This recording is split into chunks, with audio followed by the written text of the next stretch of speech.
이틀 안에 트럼프 대통령이 한국을 방문하길 기대한다고 하자 트럼프 대통령은 조만간 만날 수 있기를 바란다며 미국은 늘 한국을 생각할 것이라고 화답했습니다.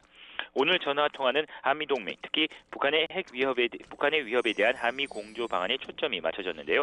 오늘 통화를 계기로 주한미군의 사드 배치도 한층 속도를 낼 것이라는 전망이 나오고 있습니다. 이와 함께 미군의 핵 잠수함이나 전략 폭격기 등 최첨단 전략 자산들의 한반도 배치에 대한 논의도 급물살을 타는 게 아니냐는 관측도 함께 나오고 있습니다. 다만 트럼프 대통령이 동맹국 역할론을 강조해온 만큼 이후 우리 측의 주한미군 방위비 분담금 인상을 강력히 요구할 경우 한미 간 갈등이 불거질 가능성 또한 배제할 수 없을 것으로 보입니다. 지금까지 정부 서울청사에서 YTN 김세호입니다. 여야 정치권은 설 연휴 기간 파악된 민심을 바탕으로 앞으로 정치개혁과 정권 창출에 매진하겠다는 입장을 밝혔습니다. 국회 취재기자 연결해서 정치권 움직임도 살펴보도록 하겠습니다. 조성호 기자.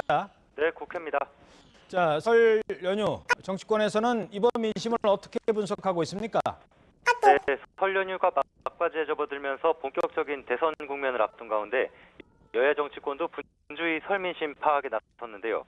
더불어민주당은 이번 설 민심을 정권 교체에 대한 열망으로 규정했습니다. 추미애 대표는 국민은 정권 교체의 도구로 민주당에 기대를 걸고 있다면서 국민의 뜻에 따라 기필코 정권 교체를 해내겠다고 밝혔습니다. 그러면서 촛불 민심의 본질을 외면하고 범새누리당 세력과 손잡는 이른바 빅텐트는 강한 바람에 기둥도 박지 못한 채 날아가 버릴 거라고 강조했습니다. 새누리당은 연휴 이후 당명 교체 등 당 혁신을 예고하고 있는데요.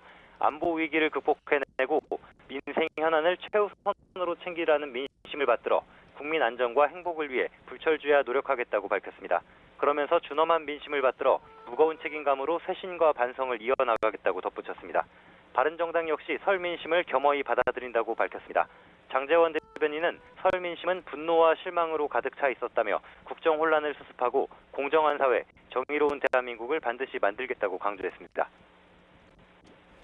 자, 오늘 설 연휴 마지막 날인데 대선 주자들 움직임은 어떻습니까? 네, 설 연휴 기간을 민심 잡기 행보로 바쁘게 보냈던 여야 대선 주자들은 오늘은 대부분 특별한 일정 없이 설 연휴 이후 행보를 점검했습니다. 민주당 문재인 전 대표는 연휴 기간 내내 부산 경남 지역에 머물렀는데요. PK 지역 지지 기반 다지기에 주력했습니다. 오늘 오전 서울로 올라온 뒤에는 특별한 일정 없이 설 이후 전국 구상에 집중하고 있습니다. 반기문 전 유엔 사무총장은 연휴 기간 고향인 충북 지역을 찾아 전통 지지 기반 다지기에 나섰습니다. 또 손학규 국민주권 개혁회의 의장을 만나고 어제는 김무성 바른정당 의원, 오늘은 박지원 국민의당 대표와 만나 외연 확대에 힘을 쏟는 모습이었습니다. 네, 이와 함께 향후 대선 행보를 함께할 캠프 진용을 정비하고 하락세인 지지율을 반등할 전략을 논의하고 있습니다. 민주당 소속 이재명 성남시장은 오늘 경기 성남의 분당경찰서를 방문해 민생 치안 업무를 이어가고 있는 경찰들을 격려했습니다. 국민의당 안철수 전 대표는 오늘 오전 정운찬 전 국무총리와 비공개로 만나 공학적인 후보 단일화론을 극복하고 국민 다수의 선택을 반영하기 위해 대통령 결선 투표제를 도입하자는 데 의견을 모았습니다. 민주당 소속 안희정 충남지사는 어제 논산시에 있는 한 마을회관을 찾아 어르신들에게 새해 인사를 했는데요. 오늘은 공식 일정 없이 숨고르기를 하는 모습입니다. 바른정당 유승민 의원은 조금 전 여의도에 마련한 대선 캠프에서 기자간담회를 열고 문재인 전 대표를 상대로 승리하기 위해서는 보수 후보 단일화가 중요하다는 생각을 한다, 이렇게 밝혔습니다. 손학규 국민주권 개혁회의 의장은